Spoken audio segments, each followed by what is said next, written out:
conquer and we're going to take some. Is that understood? Yes, sir. That's what we're going to do, sweethearts. We are going to go and get some. All right, people, on the ready line. Are you me? Yeah! Are you me? Yeah! What are you? Ronald and Lisa Starks met with EP Magazine to share the story of their 4-year-old son, Brielmaier Jerry Starks, who has cerebral palsy. Brielmaier is the youngest and only son in the Starks family. Most remarkable is Brielmaier's character, and how contagious his happiness is to those around him. Sign up and read informative articles for free about autism and other disabilities at www.epmagazine.com. Monotony. It comes in all shapes and sizes. Dull, tedious, just plain boring. But what is this? A contender, perhaps? Something unboring by the looks of it. Jabs right at dull, an uppercut to tedium, something that keeps you on your toes, keeps your head on a swivel, a knockout punch to your old, boring workouts. Welcome to Fight Camp.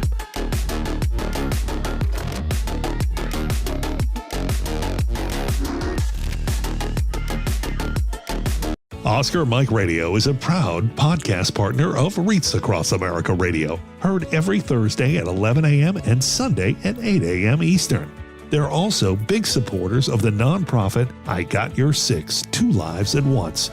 And with every REIT you sponsor through Oscar Mike Radio, $5 goes back to this great organization dedicated to making a difference in the lives of veterans, law enforcement, firefighters, and first responders battling PTSD. 2 Lives at Once pairs these brave men and women together with dogs rescued from kill shelters. In this way, 2 lives are saved at the same time by saving each other. Donate now.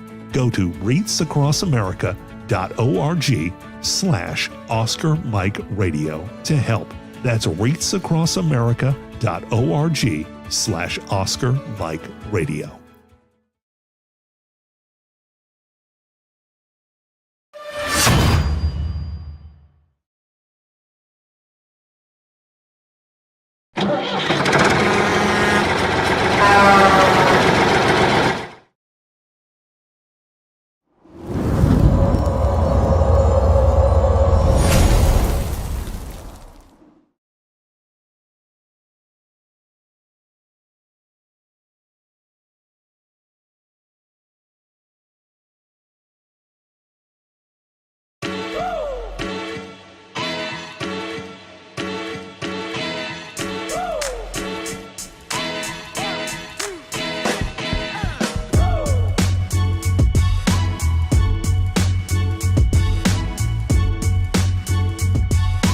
I remember a time when I was in a not so good place, and these games and these activities and being able to come and have the camaraderie that we have here, it makes me feel like I'm not alone. There are people here that have been through what I've been through. It makes me feel like I don't know, I'm part of something great.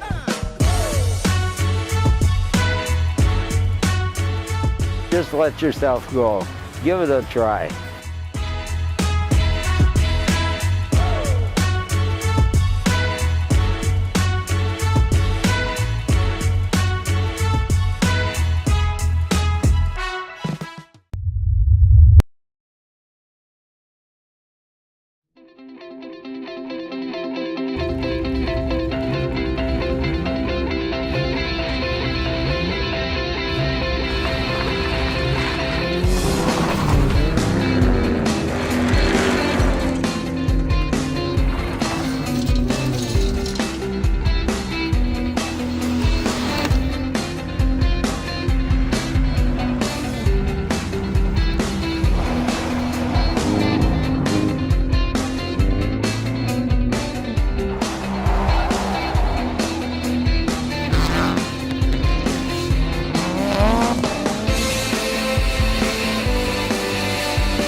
Hello and welcome again to Oscar Mike Radio. My name is Travis, Marine Corps veteran and your host.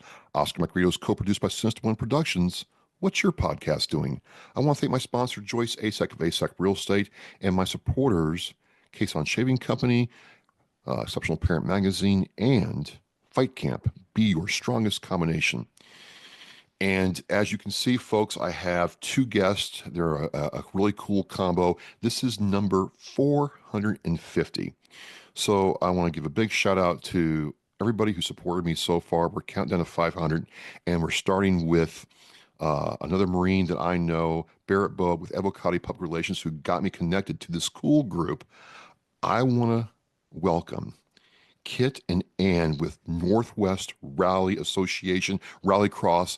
Very, very cool. Welcome to Oscar Mike Radio, ladies and gentlemen. Thank you. Thanks. So the only thing I knew about Rallycross way back in the day was the Colin McRae video games. And he raced the Subaru around the track, and I'd see the videos of it going off the track, and then the crowd would help put it back on the track. Like, this is truly like a fan. The fans get involved in the sport hands-on. That's all I knew. And then fast forward to F1, and I saw some clips of some F1 drivers talking about, and it's always the same fight, right? Is NASCAR, IndyCar, F1 better than the other?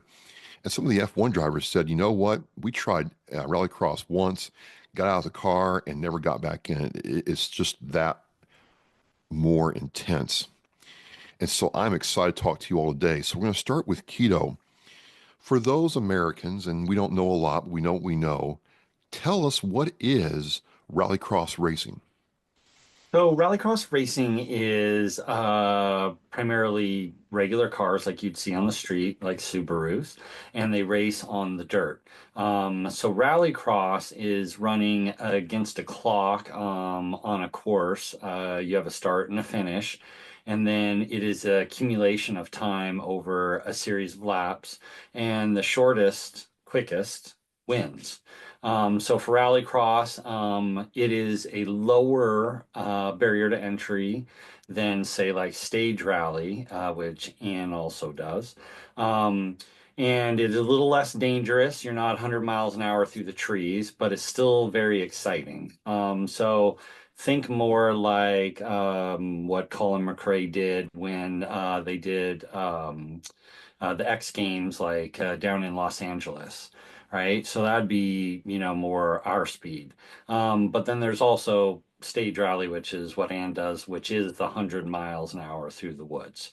That's a little bit of an upper level of rally, but and that's what I think a lot of people don't understand, is there's a series of tiers to get into rally. There's rallycross, which is the easiest and usually the lowest priced. And then goes all the way up to stage. And of course, as you go higher up, you have less competitors as the field filters down. So the big thing just to remember is, you're racing on the dirt, you're sliding cars around, and, that's what rally's all about. Well, I got to ask then, Kito, how did you get into this whole thing? Because it's not a common thing in America. Usually it's like dirt track or go-karts or, the lower tiers of NASCAR. How does rallycross fit into, where we are now? Okay, yeah, that's a good question. So how I got into it was that I had a client. I used to run a speed shop, and I had a client who was into rallycross. I went down and watched a race and rode along, and I was just kind of hooked from there. And part of it is the technique that it takes to do rally is much more difficult than like road race because it's a little more of a dance than road races.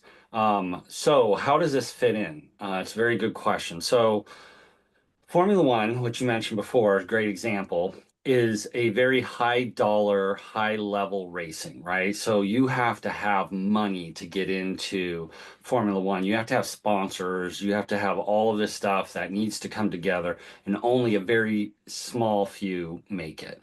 Rally is more like NASCAR in that it's built from the ground up. So NASCAR, you will find circle tracks everywhere you go. If you travel the country, you'll see circle tracks. Even fairgrounds have circle tracks. And so it is very relatable to the general public because, you know, my uncle does that, or I've been to these circle tracks, or I have one down the street from my house. And so it's very relatable. Whereas who has a F1 track in their backyard, or, you know, who's been to an F1 track? Not very many people. So with rallycross, we race all over the place. We race in small towns, we race outside of big towns, we race everywhere. And so I think it's much more of a grassroots based program, and it grows from the bottom up. There's a couple programs that have tried in the 10 years that we've been operating. There's three that have tried to come in as sort of a top down where they bring in big professional drivers, and they don't seem to be sustainable. And so it's really that ground up that really I think is the big deal for rally in the US. So, Ann, you know, he's talking, I'm thinking about, you know, how you fit into all this. And I understand that you served in the Marine Corps, Semper Fi. And I want to ask you before we get started, do you feel, I feel something. I feel the spirit of Chesty Puller watching you and me right now. Do you feel that too, Ann? Oh, absolutely. Semper Fi, Semper Fi. So tell us about your Marine Corps experience and how you go from the Marine Corps to driving these high performance vehicles. Well, I started in 90 and served till 94. I joined when I was in high school. Decided that that was the direction that I needed to go. And I was really glad I did. It's brought me tremendous, tremendous joy post being in the Marine Corps, as well. I was in a lot of discipline, and it gave me kind of a focus point as to where I wanted to lead from there. Challenges throughout life, including my prior to being in rally, which is I played roller derby. So I'm always on an adventure. I kind of look at my life as as chapters of a book. And so that chapter was over and I needed something else, and rallycross fell in my lap. I went to one rally event and was like, I gotta do this. I don't know how I'm gonna do it, but I'm gonna do it. So my husband and I bought a beater car and I took it out to my first event in 2019. And then I placed in my first event and then rolled it like, I don't know, a month later, and then bought another car and right back out again. And like the team at Northwest Rally, including Kito and Katie and everybody else there, was probably the reason why I stuck with it, because they just didn't want me to quit. And so for both of you, I get the sense from looking at the website and learning about rallycross on YouTube that it's almost, you're almost like the Marine Corps, and it becomes like a tight knit unit family type thing. Absolutely. Why is the that? community is strong. I think you're just you become one. I mean, there's competitors, but you're all in it for the same goal, is to win, right? So you're always encouraging each other. There's never anybody out there that's going against anybody else. You always are cheering on every other competitor. You want them to win, whether they're in your class, in another class. And the end goal is just to have fun.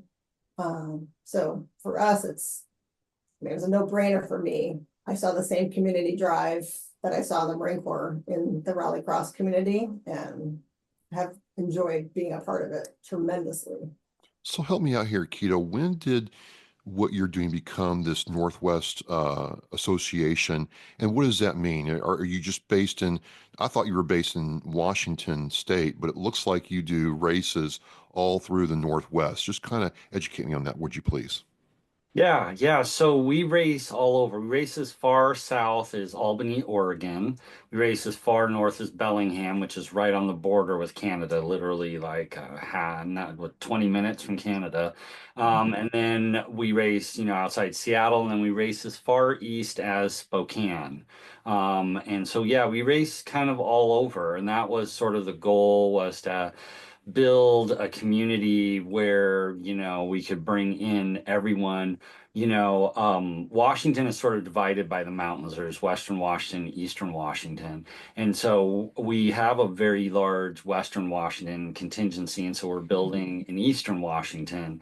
But even though they compete against each other, everybody is very much, it's like competing against your brother, the one thing I'll tell you about the rally community is that I'll give you a great example. You could be competing against your biggest rival, come down to the last race, you break your car, pretty much guaranteed your rival is going to tell you, take my car. Nobody wants to win that way. Everybody they want to beat you, but they want to beat you fair and square. They want the honorable win, so. Well, so Ann, but if I look at the setup, right, you're competing against each other, but it's kind of like you're competing against yourself to get the better times, right? Oh, absolutely. Yeah, that's part of it. Yeah. So Ann, I mean, you kind of touched on it. What's it like? You get your car ready to go, you have your extra water. Now here's something I picked up on your website, Kito. Do you really have to tell the competitors, the racers, to eat and drink water? Because it seems like they forget. Is that really a thing? Yes. What? Yes, it is very much a thing. We, especially on hot days, inevitably we get people who pass out or heat stroke because they're just not taking care of themselves. They're so concentrated. We call it the red mist. So as a matter of fact, at the end of the track, I have a section where you have to come to a stop and take a breath because I need you to get your red mist out before you drive through the pits. Otherwise, they'll go racing through the pits at 100 miles an hour.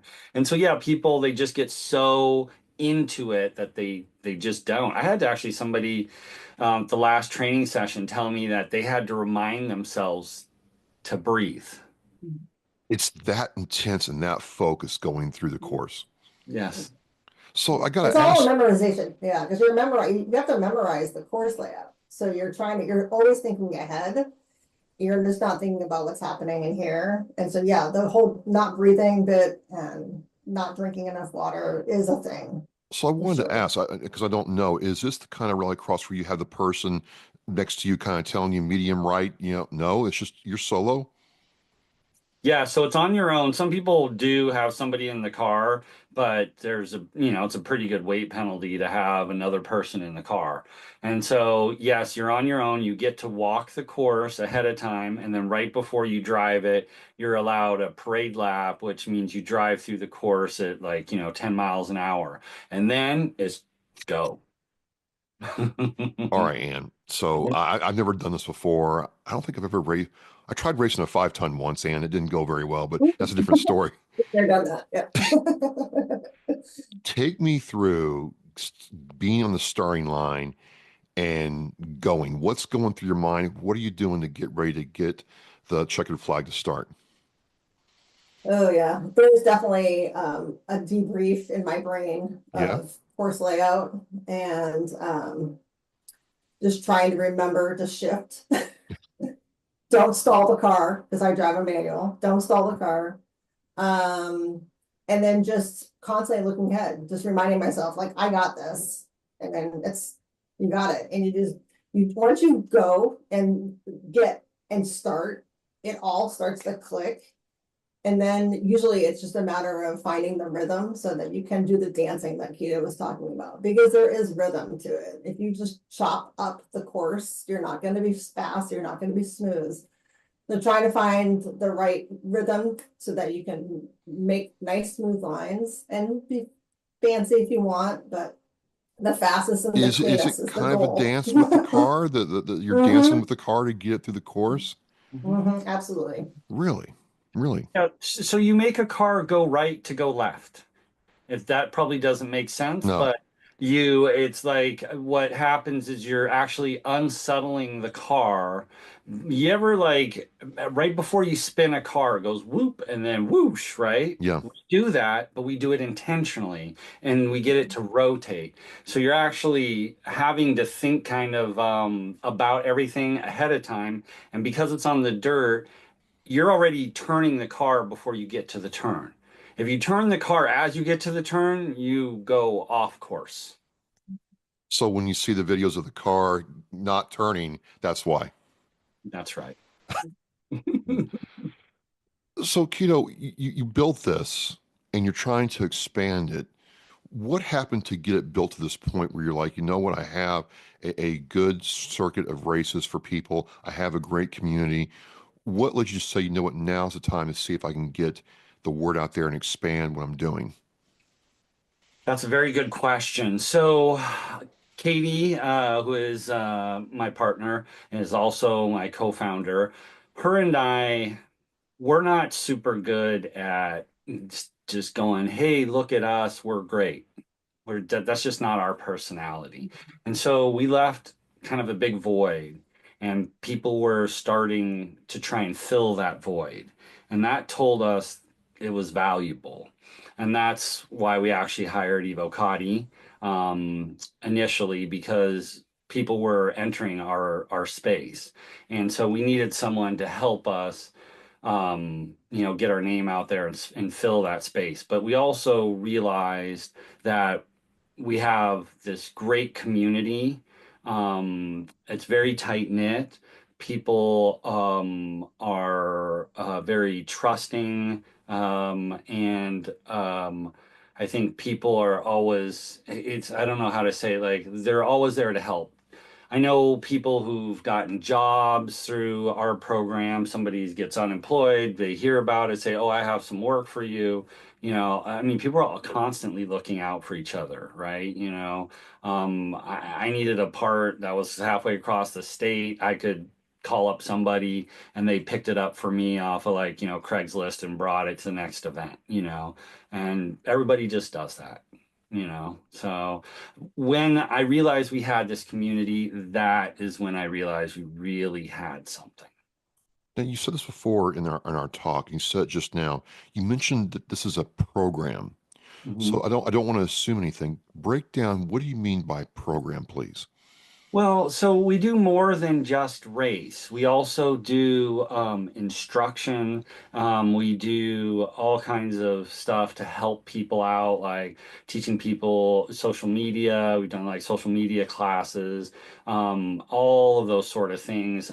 We get companies that come to us and are looking to either make a better product or to get out to our group. And if it's beneficial to everyone in our group, then we do it. So it's, like I said, it's more than racing. We do a swap meet, and so we do anything we can to help facilitate people to race and make it easier for them. The easier we make it, the lower the barrier to entry. And it's the reason we run the largest rallycross races literally in the world. And it is because of that we do that. That is that big. So. And going back to you, one of the things that I hear in every F1 race that I watch, or even the NASCAR, is this male, IndyCar too, male-female dynamic. What could have Danica Patrick done if she had done things differently? But it sounds like that the fact that you're a woman doesn't really mean much to the car and to navigating the course. So is this something that you would tell other female veterans that, hey, you know what? There's a place for you here in my community. Come check it out. Do you do that? Yeah, absolutely. To be honest with you, I was glad that you brought that up because it's something that I hear a lot about, like women drivers versus men drivers. And honestly, the car doesn't care who you are. If you're a good driver, you're going to win. So my recommendation is anybody that wants to be a better driver, even if it's just for your day-to-day commutes, come out and rallycross. It is so much fun and it will make you a better driver. Well, I want to stay there for just a second because so many female veterans I talk to, Marine Corps or otherwise, are like, I get out of the Marine Corps and I did this high-speed job. Maybe I wasn't infantry, but I did a high-speed job. I drove the trucks, I drove the Dragon Wagon, or, I was on the Osprey, and I don't have that adrenaline punch anymore, and I don't have people to do it with. So it's really interesting that you have found this, and you're saying very, Marine Corps style, this is open to women. Come join us. I think it's very cool. Absolutely. Yeah. It's all inclusive. I mean, yeah. it's such a welcoming place for everybody and anyone. And I understand that whole high adrenaline rush factor and the desire to have it. And every race, I've been competing, I took a couple seasons off, but since 2019, at every event, every run, I still get the same set of butterflies and like grasp for wanting to excel that I did the first time I went out. The same nerves, and So it's it not never gotten goes old. away. Never, It never gets away. never No. gets old. Now, Nope. Kito, you're smiling the whole time saying this. Is this what you want to hear? It is. As a matter of fact, I mean, she nailed it.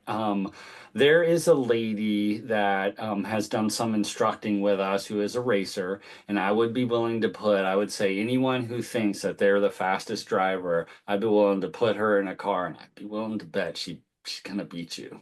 She's fast, and that's the thing is in rally, doesn't care. Mm-mm.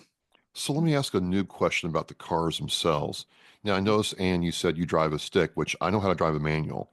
But is it manual or automatics? Which one's better? Or is it strictly all manual to get the car to do what you need it to do? That's a great question. I drive a manual just because that's what I have. They're easy to work on and they're cheap. So for me, that's why I got what I got. Some people might like manuals better. I honestly don't know if there is a difference. I mean, Kito, have you? Yeah, so manual transmissions are better for rallycross because of essentially the difference between the clutches, right? Oh, The okay. clutch on a manual is a full lockup. And with rally, what you're trying to do is you're trying to get weight transfer. So you know, like when you slam on the brakes, the car's like all the way on the nose. That's how you get authority on the front end of the car. And so you can do that by letting off the throttle also. And that's how we make the car unstable and get it to turn. With automatics, it takes a little more work, right? Because you don't have that same lockup with the torque converter. But there are some people who do run automatics. You just have to do something called left foot braking, which is probably a whole nother podcast. For sure. Well, you all can come back if you want to. I mean, this is the bonus part of being on Oscar Mike Radio. Absolutely. You've got this point now, Ann. Do you still race every day? Are you doing anything different with Northwest Rally Association, or is it just racing still? Yeah. So we took a couple seasons off just because we had some life changes Sure. and we're looking forward to coming back out. But in the interim, I have been asked to come back and I helped do some instruction. So I did Northwest Rally puts on their largest event every year. It's a 3-day event. And it was 2 days of instruction and a day of racing. And I think it's switched now to 1 day of instruction and 2 days of racing. Is that right, Yay. Kito? Yeah, so we're something similar to that. Yeah. And so I've done those a couple times, and then most recently I've done an all Northwest Rally has put out an all women's rallycross event, and it's a workshop. So women racing only, and it gives them an avenue to come out. First time ever. A lot of them have come out. Second time we just had it was last weekend. And that was fun. So I got to instruct for both of those and to see the improvement from some of the competitors that were there last year to this year blew my mind.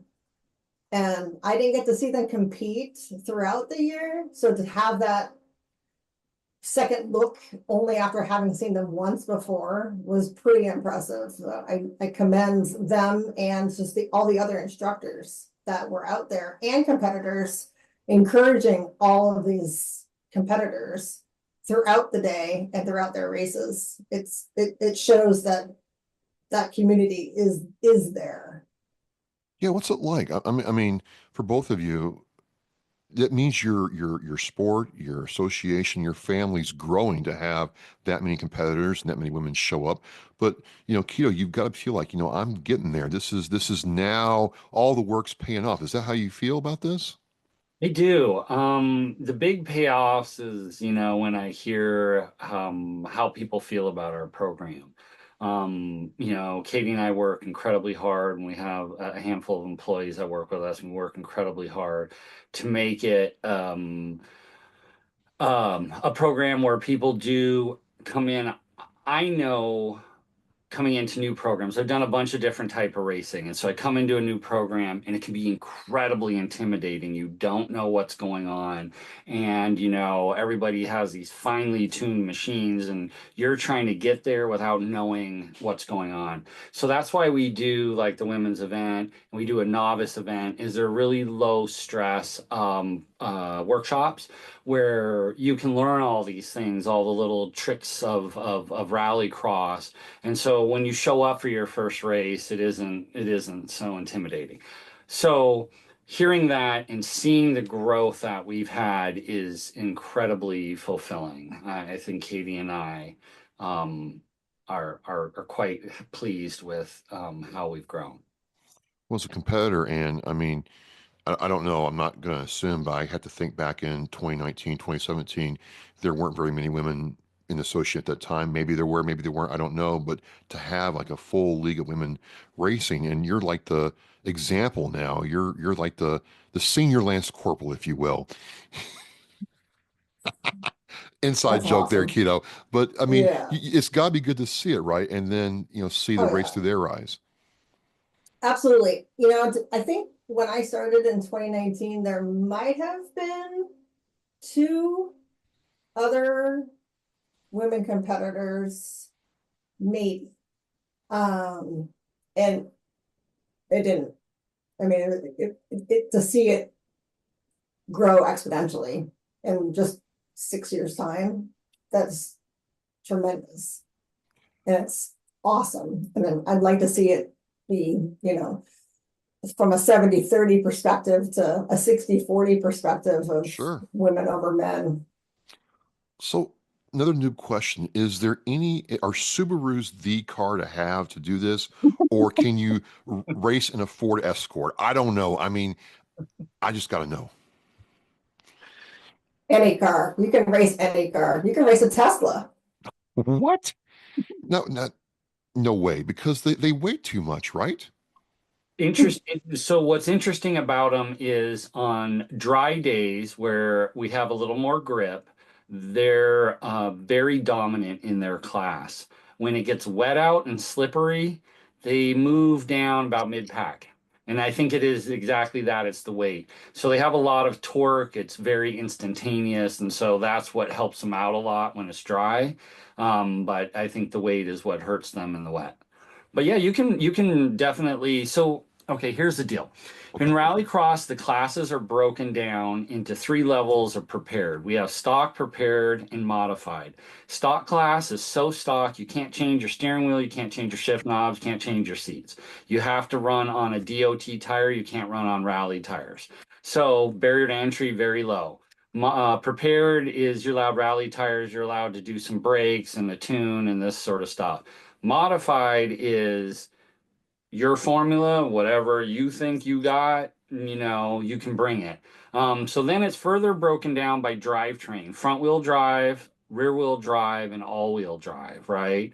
So Subarus in the all-wheel drive class, you see a lot of Subarus. But then you have rear-wheel drive, which there are, you know, are a couple, but mostly you find a wide variety of cars, even some trucks. I was going to ask about trucks. Yep, and yeah, some small like pickup trucks that are set up, and then the front wheel drive we see a lot of like Ford Focuses, a lot of Ford Focuses, but you know, that kind of stuff. So yeah, so there's quite a variety of cars that you will see in rallycross. So if you went to like, you know, some sale and found a grandma or grandpa car that's just sitting there with a couple thousand miles on it, not really driven a whole lot, you could for potentially $3,000 to $6,000 and some safety equipment get started, right? That's correct. We get people who buy like ex-cop cars. That's a pretty, I mean, they look like they're not super fast in the class, but man, those guys look like they're having a lot of fun. Like the old Crown Vics? Exactly. I can't see a Crown Vic doing rally. Yeah, so I've actually driven one on a test day once, and it was such a hoot. I mean, it never went straight, but you know, it was a lot of fun. It's just a big boat. Yeah. Right. It's a big boat, Ann, and it's rear wheel drive, so it must It Yeah. must slide all over the place. And they're pretty durable. So Oh, yeah? yeah, they do pretty well. Yeah, parts are cheap. I think that's the biggest thing, is that a great entry is to find a car. I mean, everybody wants the cool car. But if you're looking for a low entry point, find a car that parts are aplenty and that's one of them. It's cheap, you know. So I think that's the biggest thing, is just set yourself up so that if you can replace stuff. So here's the thing, Kito and Ann. I'm in the Northeast, and the reason I know about Subarus is because I go to Maine, and Maine's like covered with them. But I'm in the Northeast, and you all are in the Northwest. How can people from different parts of the U.S. check this out and get tuned in, maybe even follow their favorite driver? I mean, Ann, you're a Marine, so I'd have to like put you on my, top of the list. But is there any pathway to that? Yeah, so we run obviously in the Northwest, but there's programs all over the country, actually. And a quick Google search will find your program. In the Northeast, actually, rally is very, very popular. You guys have a rally school up there. You guys have one of the biggest rally builders up in Vermont. And then there's tons of rallies that happen in the Northeast and all along the East Coast. So you guys have stage rally, you have rallycross, and then in stage rally, you have two different sanctioning bodies that operate out there. On the West Coast, we only have one. You have both ARA and NASA out there, and you have a ton. And as a matter of fact, Tennessee, I believe it is going to be the comeback of WRC to America. Okay. Now I didn't know that Vermont, of all places, had a rally center at all. I just learned something new today. So I had no idea. I've lived in New England for like 20 years. Had never seen a rally anything. It's because I live in Massachusetts. I don't know. So Vermont Sports Car is the name of the company, and they build like the rally cars for like, Travis Pastrana and Ken Block before he passed. And so they're the premier like rally car build. They're the ones who build the cars, the factory cars for Subaru. So one thing I got to ask is I'm watching some of these rally races. I think they're cool.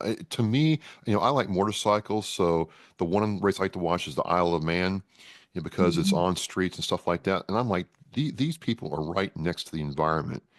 But what happens? Have you ever had a car go off the track and the fans put the car back on the track? Because I've seen that in other rally races. Does that ever happen?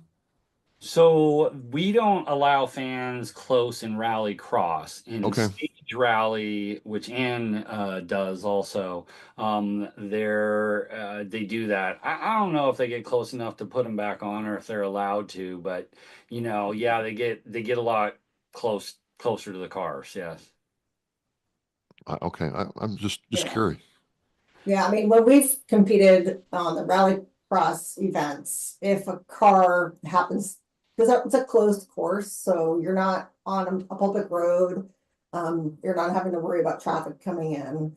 But we've had a couple of cars that just, round the corner a little too hard, and they flip up on their side, and we wave the flag to stop racing, and then people do come and help and right the car back onto its tires, but there's not a lot of the fan who love, like, let's get them go back out there. Because we just want to make sure everybody's safe. I didn't ask this before, but I should have asked this at the beginning of the show. How many people are in the Northwest Rally Association as competitors, fans, or do you have an idea of how that's figured out? Yeah, so we get about 500 people race with us per year, depending on, wherever we are. So somebody in Spokane may not race in Bellingham and vice versa. And so throughout the year, that's about how many. And then our big races, we get a total of about 800 people who come out like for spectating. That's pretty awesome. Yeah. I see that you have the June Jamboree coming up. So this show will drop on May 29th, folks. Their next big event appears to be the June Jamboree. Can you tell me about that? So the June Jamboree, we hold that down in Albany, Oregon, and we actually race in a motorcycle track, like a like a motocross track. Now we don't go off the big kickers, but we do go through the tunnels, and we use some of like the tabletops and stuff like that. So think of it like old school X Games, right? Okay. And that's what it is. It's a really fun track. And is it like a 1 day event? It seems Jamboree seems to be a 1 day event. Okay. Yes, it is a 1 day event. Yeah, that particular one's a 1 day event. So, Ann, I gotta ask, do you ever run into any other veterans through your time in this association or racing? Yeah, that's a good question. I don't know if I've actually, it's not something I've ever asked. I think Yeah. you kind of can just tell if somebody's a vet. We have a little bit of different posture. But you know, I don't know if it's Just just not something curious. that yeah. Well, again, think about it. I don't know about you, but my first job out of the Marine Corps was working at CVS, and the highlight of my day was trying to fill some older gentleman's boost prescription. If you get the mean, that was the excitement for my day. And I'm like, I used to fire a missile, and now I get to do this. So I think it'd be a natural draw for a veteran who's, wanting to try something new and different, and not have to spend, the equivalent of a house to do it. So I was just curious. Yeah, I don't know about veterans in particular, but approximately a quarter of our racers are former military. And then Well, those are veterans. Those are veterans. Yeah. all vets. Yeah, okay. So and then our staff is approximately 30% as well. I And see. that's just because we hire directly from our program. Okay. And so you have some veterans and as support staff and competitors. That's very cool. Mhm. Um, are you guys open to sponsorships for the association and for races? We are. Yeah, Yeah. absolutely. We're constantly looking for sponsorship. Yeah. Nice, So we nice. look for sponsorship for the series, that's all encompassing. And then we also do sponsorship for the locales, right? So like in Spokane, for example, there might be, a company that operates just in Spokane that's interested in getting the word out. Yeah. Okay. All right. So, hey, folks, if you're watching this and want to do something cool and have your name on something, the very, community based, reach out to Kito and get your name out there.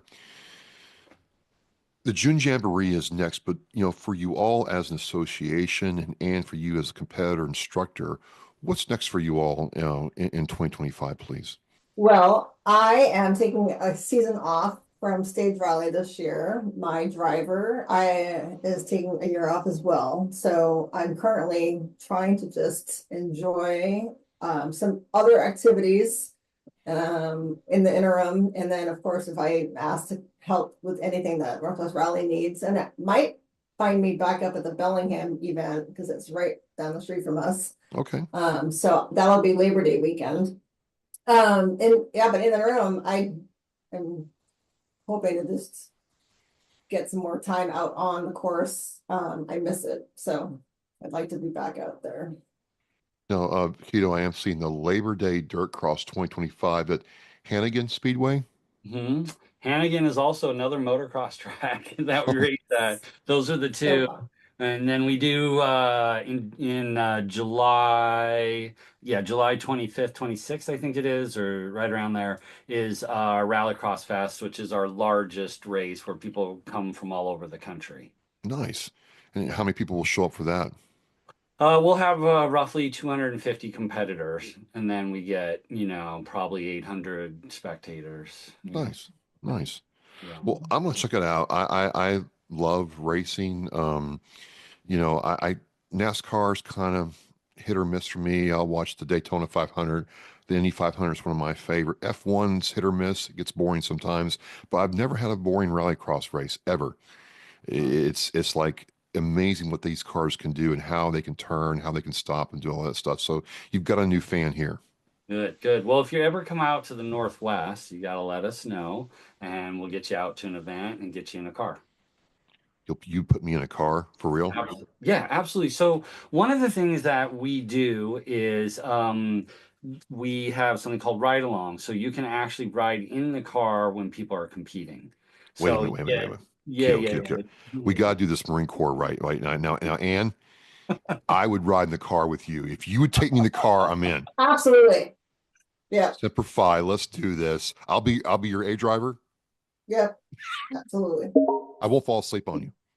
No, you better not. So Kito, you drive the 5-ton. That's what I drove in to tow my missiles around. And the A driver was, oh yeah, I'm there for you. 5 minutes later, they're asleep the whole time. Hey, did anything happen? Oh yeah, sure. Thanks for being asleep.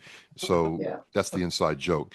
Got it. When I get out to see the Northwest next year, I'm going to do that, and and we'll do it right. We'll do a whole show and everything around it.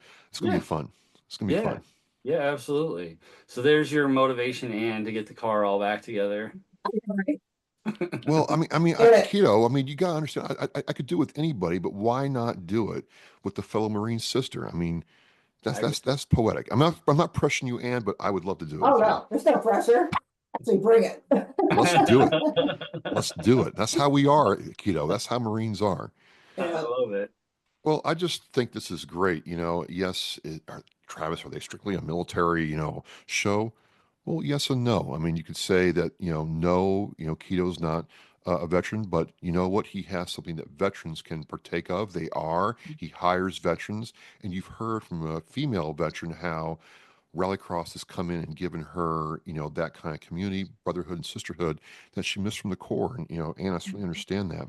So I just think it's great for you all to come on. And again, thank you so much for sharing in this number 450 moment. And the reason I say that is, again, this doesn't happen in podcasting that much.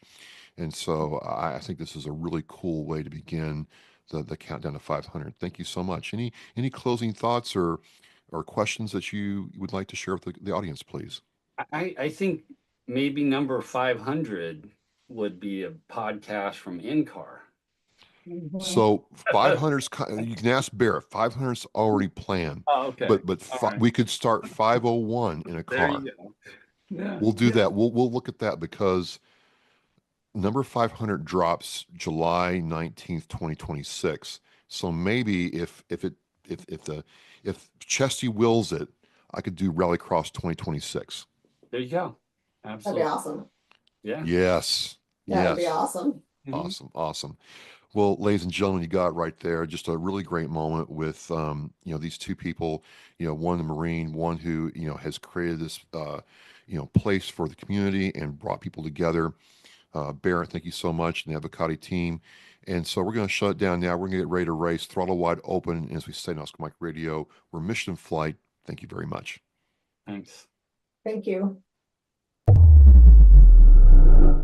The biggest fear Gold Star families have that their child will be forgotten. We need to never forget freedom wasn't free. It's the fact that they give us the life we have now. We should remember them and give thanks to them. If I can be a part of something today that's going to make the surviving family of any of these veterans, these heroes, feel better tomorrow, then it's worth it. That one wreath symbolizes one family that was able to smile because of the generous donations. To sponsor a wreath and honor a veteran, visit wreathsacrossamerica.org.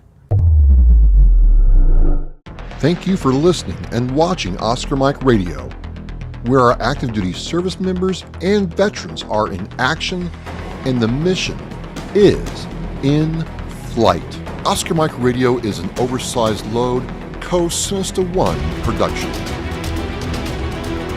If you are a veteran or know a veteran who needs help, please dial 988 and press 1 for the Veterans Crisis Line.